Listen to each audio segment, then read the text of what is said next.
2 वर्ष तर झाली. ती कसली क्वालिटी कशी लागते त्याला काय?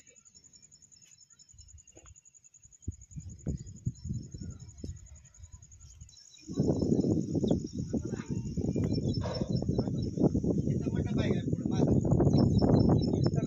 मंडप आहे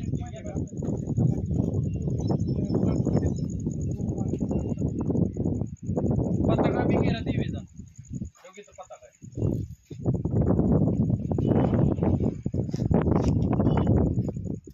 जवळ नाही की जरा आम्हाला सांगा माहिती चला. हे सांग. महालक्ष्मी आई लालपुरी कळम या देवीचा प्रथमच वर्ष आम्ही जत्रा भरवत आहे. तरी सर्व जत्रेसाठी लालपुरी असेल, कळम असेल, वांचनगर असेल, रणगाव असेल, सर्वच पंचक्रोशीतील लोकांनी जत्रेसाठी उपस्थित राहायचं आहे. तरी त्या जत्रेची रूपरेषा सोमवारी 2/6/2025 रोजी सकाळी 9 वाजता देवीचा अभिषेक होईल. देवीचा अभिषेक झाल्यानंतर पुरणपोळीचा नैवेद्य देवीला दाखवला जाईल व संध्याकाळी 5 वाजता देवीचा छबिना व मिरवणूक फटाक्याच्या आतिषबाजी काढण्यात येणार आहे. तरी सर्व ग्रामस्थांनी छबिन्याला उपस्थित राहिलं पाहिजे. नंतर छबिना आल्यानंतर संध्याकाळी 9 वाजता महाप्रसादाचं आयोजन केलेलं आहे कमिटीने. तरी त्या महाप्रसादाचं देखील सर्व ग्रामस्थांनी लाभ घ्या. नंतर 3/6/2025 रोजी मंगळवारी सकाळी 6 वाजता बलिप्रदा होईल आणि बलिप्रदा झाल्यानंतर संध्याकाळी 9 वाजता नटी माझी राणी असा एक ऑर्केस्ट्रा आहे. त्या ऑर्केस्ट्राचं नियोजन कमिटीने केलेलं आहे. तरी त्या ऑर्केस्ट्राचा देखील सर्व ग्रामस्थांनी लाभ घ्यायचा आहे अशी कमिटीची नम्र विनंती आहे.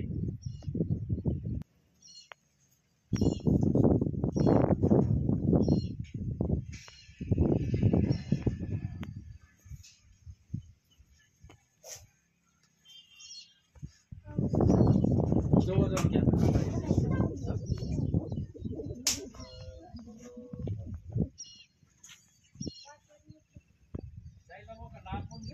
काम चालू आहे म्हणून दाखवतोय ना.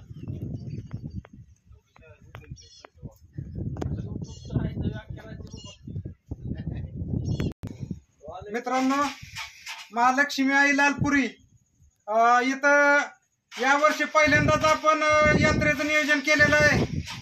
यात्रेचे कार्यकर्ते आता बरेच कार्यकर्ते होते सगळे, आता बरेच कार्यकर्ते कामानिमित्त इकडे तिकडे गेलेले आहेत.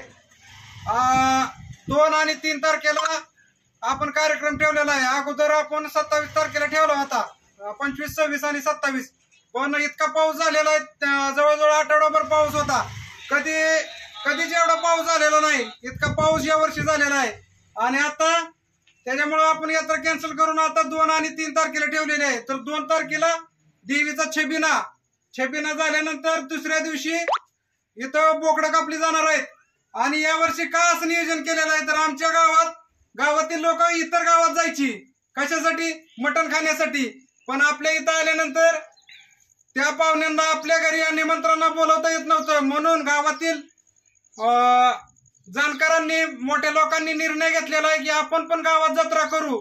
आणि ज्या पाहुण्यांच्यात आपण मटण खायला जातोय पण त्या पाहुण्यांना आपल्या गावात बोलवता येत नाही, त्यासाठी गावातील कमिटीने हा खूपच सुंदर असा निर्णय घेतलेला आहे. आणि आमच्या देवीची जत्रा यावर्षी धूमधडाक्यात साजरी करण्याचं नियोजन आम्ही केलेलं आहे. आता यावर्षी तुम्ही पाहू शकता की पाळणे, खेळण्याची दुकानं आणि कमिटीने खूप असं छान असं कमान केलेली आहे. आणि सजावट ही खूप सुंदर अशा पद्धतीने केलेली आहे. आणि विद्युत रोषणाई खूप छान अशा प्रकारे केलेली आहे. आणि तुम्ही पाहू शकता की या मंदिराच्या सौंदर्यात निसर्गाने आणि पाऊस झाल्यामुळे निसर्गाने अजून भर घातलेली आहे. सगळी झाडं हिरवीगार झालेले आहेत. सर्वकडे सुंदर असं वातावरण झालेलं आहे. आणि ह्या सुंदर अशा वातावरणात हा कार्यक्रम छानपैकी आपल्याला पार पाडायचा आहे मित्रांनो. आणि तुम्ही या कार्यक्रमासाठी मोठ्या संख्येने आता हा व्हिडिओ कमिटीचं आमंत्रण निमंत्रण समजून काय चुका झाल्या असतील ते सगळं पोटात घालून माफ करून तुम्ही सर्वांनी या जत्रेला यायचंय आणि या जत्रेची शोभा वाढवायची मित्रांनो. हेच कमिटीच्या वतीने आमची समजायला कळकळीची विनंती आहे.